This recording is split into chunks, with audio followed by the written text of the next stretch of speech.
है कि रातें खामोश होती है, लेकिन नहीं, रातें खामोश नहीं होती हैं। वो तो बस कई गुनाहों को घूरती रहती है और वक्त आने पर स्याह अंधेरा उन गुनाहों को नील जाता है। रात के 1:30 बज रहे थे। दिन में भी खामोश रहने वाले उस शमशान में इस समय भी थोड़ी हलचल थी। सूर्यकांत, नताशा और रोहित अपनी कार के पास खड़े थे। तीनों के हाथ में बियर की बोतल थी। रह रहकर वो बियर की बोतल से घूंट मारे जा रहे थे। थोड़ी दूरी पर किसी की लाश धीरे धीरे जल रही थी। भाई लोग, अब निकलते हैं यहाँ से, अपना काम तो हो गया। सूर्यकांत की बात का नताशा और रोहित ने सिर हिलाकर जवाब दिया और फिर तीनों उसकी कार में बैठ गए। सूर्यकांत ने अपनी कार स्टार्ट की। कार के स्टार्ट होते ही उसकी हेडलाइट की रोशनी ने वहां फैले घोप अंधेरे को जैसे ही हटाया, सूर्यकांत को अपनी कार के आगे 2 लोग दिखाई दिए जिनके शरीर में आग लगी हुई थी और वे आग से बचने की कोशिश कर रहे थे। उन्हें देखकर सूर्यकांत का चेहरा पीला पड़ गया और वो चीखते हुए बोला, नताशा, रोहित, अबे अबे वो देख, सामने वो कौन खड़े हैं? कौन खड़े हैं? ओए, तुझे दिख नहीं रहा है? वो तो सामने है, बिल्कुल, देखो ना कैसे उनका शरीर जल रहा है। सूर्यकांत की बातों को सुनकर नताशा और रोहित थोड़ा डर जाते हैं। वे दोनों कार की आगे की ओर देखते हैं, लेकिन उन्हें आगे कोई नहीं दिखाई देता है। अबे ओए, तुझे बहुत ज्यादा चढ़ गई है। चल आ पीछे, मैं ड्राइव करती हूँ। यार, मुझे कोई चढ़ी बड़ी नहीं है, मैंने अभी अभी देखा उन्हें। सूर्यकांत नताशा से ये बोल ही रहा था, तभी उसे रोहित के चीखने की आवाज आई। सूर्या, नताशा, अरे बचा लो मुझे, ये मार देंगे मुझे। उस आवाज को सुनकर सूर्यकांत का दिल जोर से धड़कने लगता है। वो गाड़ी में देखता है, लेकिन रोहित तो वहां था ही नहीं। वो नताशा से बोलता है, अरे ये रोहित कहाँ चला गया? अभी तो यही था हमारे साथ। सूर्यकांत और नताशा के चेहरे पर टेंशन साफ दिख रहा था। सूर्यकांत ने गाड़ी का इंजन बंद किया। दोनों जल्दी से कार से निकले। तभी उन्हें फिर से रोहित की आवाज सुनाई दी, सूर्या, नताशा, बचा ले मुझे, ये दोनों मुझे मार डालेंगे। दोनों आवाज की दिशा में भागे।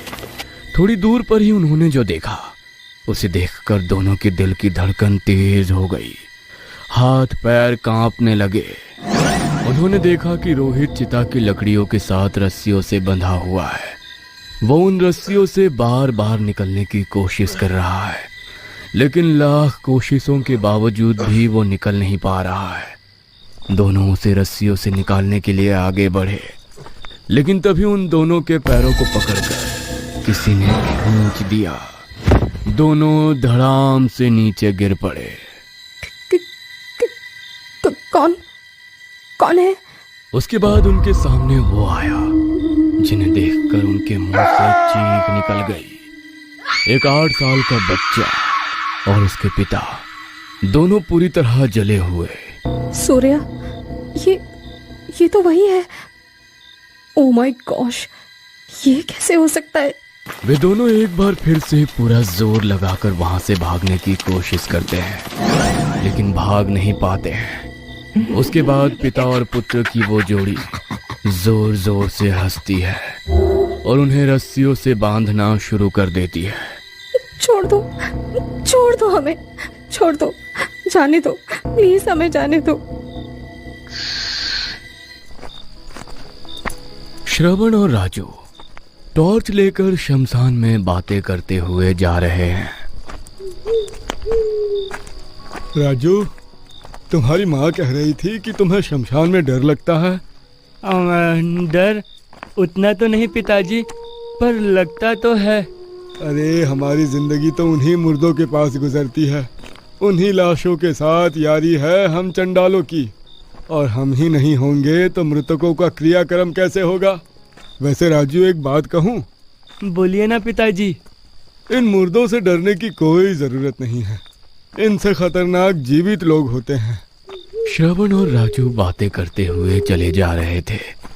तभी उन्होंने देखा कि शमशान की दूसरी ओर कोई कार खड़ी है और कुछ लोग उससे एक बॉडी निकाल रहे हैं। बॉडी निकालने वाले में एक लड़की और 2 लड़के हैं। इतनी रात को कौन बॉडी लेकर आया है? रात को अंतिम संस्कार तो होता नहीं। कुछ गड़बड़ तो नहीं है? श्रवण ने दूर से ही चिल्लाकर बोलना शुरू किया। कौन? अरे कौन है वहां? कौन है?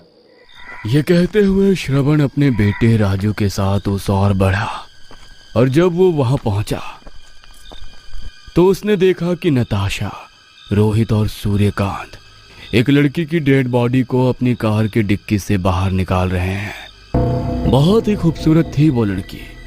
बॉडी पूरी तरह से लहूलुहान थी। साहब, आप लोग कौन है? ये किसकी बॉडी है? ये तो पुलिस केस लग रहा है। ओए, कौन है बे तू? चल भाग यहाँ से। अरे साहब, मैं चांडाल हूँ, मृतकों को क्रियाकर्म करता हूँ। मेरी ही अग्नि के बाद ही तो मरे हुए लोगों के इस लोक से दूसरे लोक की यात्रा शुरू होती है। ओए, यहाँ से निकल जा। हम खुद चांडाल है, तुम्हारा काम हम बखूबी कर सकते हैं। ये कहकर सूर्यकांत, नताशा और रोहित जोर जोर से हंसने लगे। सूर्यकांत, नताशा और रोहित अमीर माँ की बिगड़ी हुई औलाद, जिनके लिए कॉलेज पढ़ने की जगह नहीं थी, अय्याशी का अड्डा था।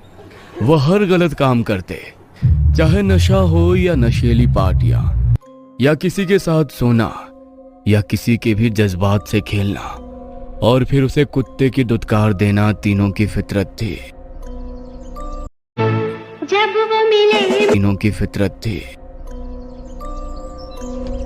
ओए चिलगोज़े, तेरे साथ एक रात बिता ली तो तूने क्या सोचा? मैं तुझसे प्यार करती हूँ। चल भाग यहाँ से। मुंह देखा है अपना? औकात देखी है? मिशन हुआ था इसे तो मेरी बाहों में होना चाहिए। हो जाएगी। जाकर उसे प्रपोज कर।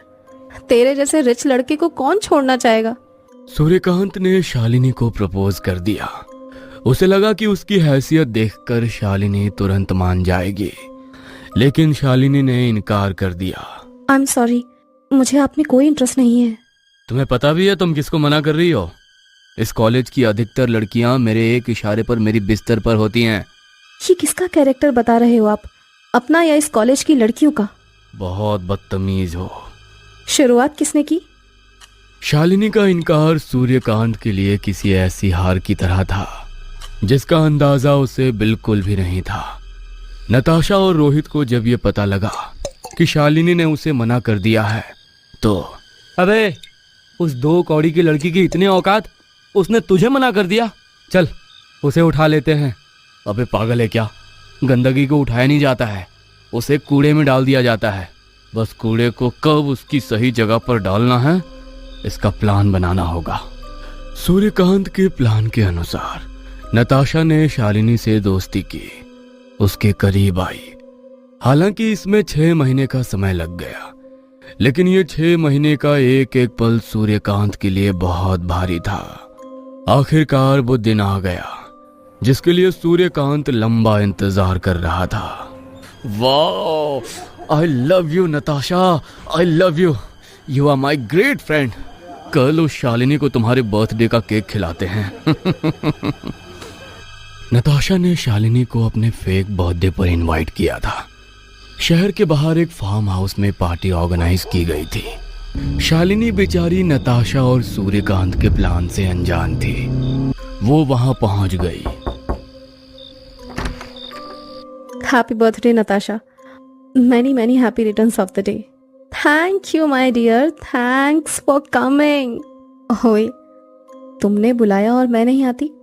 बाय द वे यार, गेस्ट तो अभी तक कोई भी नहीं आया है, मैं ही पहले आ गई क्या? देख, ज्यादा लोगों को नहीं बुलाया मैंने। मैं चाहती हूँ कि मैं अपना बर्थडे अपने सबसे खास दोस्तों के साथ सेलिब्रेट करूं, इसीलिए ज्यादा भीड़ मुझे पसंद नहीं। नताशा ये बात कही रही थी, तभी सूर्यकांत और रोहित एक बड़ा सा गिफ्ट का डिब्बा उठाए वहां आए और उसने नताशा को मुबारकबाद दी। Happy birthday my dear Natasha, many many happy returns of the day. Shalini ने जैसे ही सूर्यकांत को वहां देखा तो वो चौंक गई। उसे इस बात का बिल्कुल भी पता नहीं था कि नताशा सूर्यकांत की बेस्ट फ्रेंड तो है ही, साथ ही नताशा सूर्यकांत और रोहित क्राइम पार्टनर भी है। शालिनी आश्चर्य से सूर्यकांत को घूर रही होती है। तभी, अरे क्या हो गया, इस तरह क्यों घूर रही हो? पहले कोई हैंडसम लड़का नहीं देखा क्या? ये कहकर सूर्यकांत ने शालिनी का हाथ पकड़ लिया। शालिनी ने तुरंत ही अपना हाथ छुड़ाया और एक जोरदार थप्पड़ उसे मारा और नताशा को बोला, नताशा, कि यही तुम्हारा दोस्त है जिसका तुम इंतजार कर रही थी? शालिनी के एकाएक थप्पड़ मारने से वहां सभी लोग शॉक्ड थे। शालिनी ने जब ये बात उससे पूछी तो फिर उसे भी गुस्सा आ गया। हाँ शालिनी, यही मेरा दोस्त है जिसका मैं इंतजार कर रही थी, और मेरा दोस्त इस घड़ी का 6 महीने से इंतजार कर रहा था। 6 महीने? किस घड़ी का? थोड़ी देर रुक जाओ, सब पता चल जाएगा। सूर्यकांत ने रोहित को इशारा किया। रोहित जो पहले से ही तैयार था, उसने शालिनी के गले में रस्सी डाली और उसे खींचने लगा। अरे ये क्या कर रहे हो? छोड़ो, छोड़ो मुझे, छोड़ो। शालिनी का दम घुटने लगा था।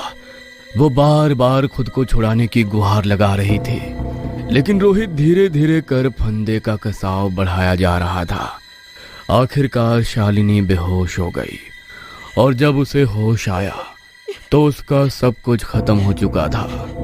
सूर्यकांत ने शालिनी की सारी पवित्रता छीन ली थी और वो उसकी बगल में बैठा शराब पी रहा था।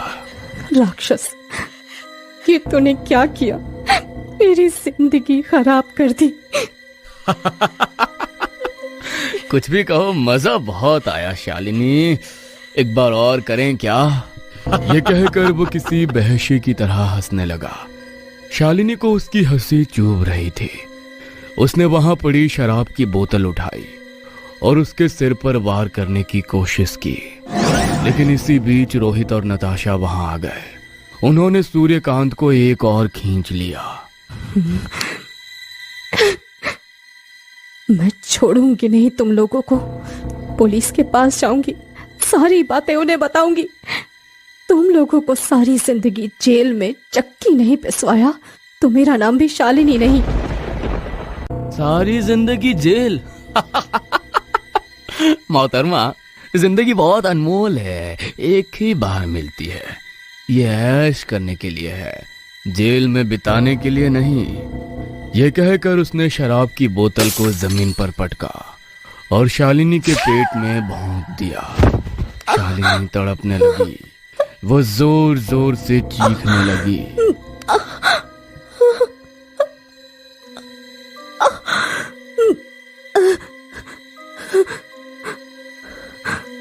उसकी चीख सुनकर नताशा ने एक कपड़े से उसका मुंह बांध दिया। रोहित ने भी उसके पैरों को बांध दिया। बेचारी बहुत देर तक तड़पती रही और फिर उसने दम तोड़ दिया। तीनों मिलकर शमशान में उसकी लाश को ठिकाने लगाने ही आए थे। साहब, आप लोग गलत काम कर रहे हैं। सच सच बोलिए, क्या किया है आप लोगों ने इस लड़की के साथ? रोहित, ये कुछ ज्यादा ही सवाल जवाब कर रहा है। एक काम करते हैं, इससे भी शालिनी के पास भेज देते हैं। यह कहकर सूर्यकांत श्रवण के ऊपर झपटा। श्रवण नीचे गिर पड़ा। उसके गिरते ही रोहित ने एक बड़ा सा पत्थर उठाया और उसके सिर पे दे मारा। श्रवण के सिर से खून निकलने लगा। उसके बेटे ने अपने पिता की ये हालत देखी तो वो उन्हें बचाने के लिए दौड़ा, लेकिन नताशा ने उसे पकड़ लिया और उसके सिर पर शराब की बोतल मार दी। दोनों के दोनों बेहोश हो गए। यहाँ आए थे एक लाश को ठिकाने लगाने, लेकिन लगता है तीनों को लगाना होगा। उसके बाद उन्होंने एक चिता सजाई, तीनों को उस पर रख दिया और फिर उन्हें रस्सी से बांध दिया। सूर्यकांत, लाइटर निकाल, दे दे इन्हें मुखाग्नि। सूर्यकांत के हाथ से नताशा ने लाइटर लिया और चिता में आग लगा दी। कुछ देर बाद श्रवण और उसके बेटे की बेहोशी टूटी तो वो जोर जोर से चिल्लाने लगे। पिताजी, पिताजी, बहुत जलन हो रही है पिताजी। ओह शालिनी तो बेचारी पहले ही मर चुकी थी। बहरहाल कर्म की सजा मिलती है, लेकिन इतनी जल्दी मिलेगी ये किसी को नहीं पता था। श्रवण और उसके बेटे के भूत ने वही किया जो उन्होंने उनके साथ किया था। तीनों को रस्सी से बांधकर लकड़ियों की एक चिता पर रख दिया। अरे छोड़ दो, हमें मत मारो, प्लीज हमें मत मारो, प्लीज प्लीज हमें जाने दो।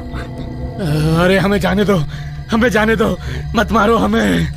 बाप रे, ये तो लगता है हमें जिंदा जलाने वाला है। अरे दया करो हम पर, हमें छोड़ दो। लेकिन उन चंडालों को कौन छोड़ता? उन्होंने जो किया था वो उन्हें मिल गया। तीनों के तीनों जिंदा जलकर मर गए। उन चांडालों को सजा मिल गई।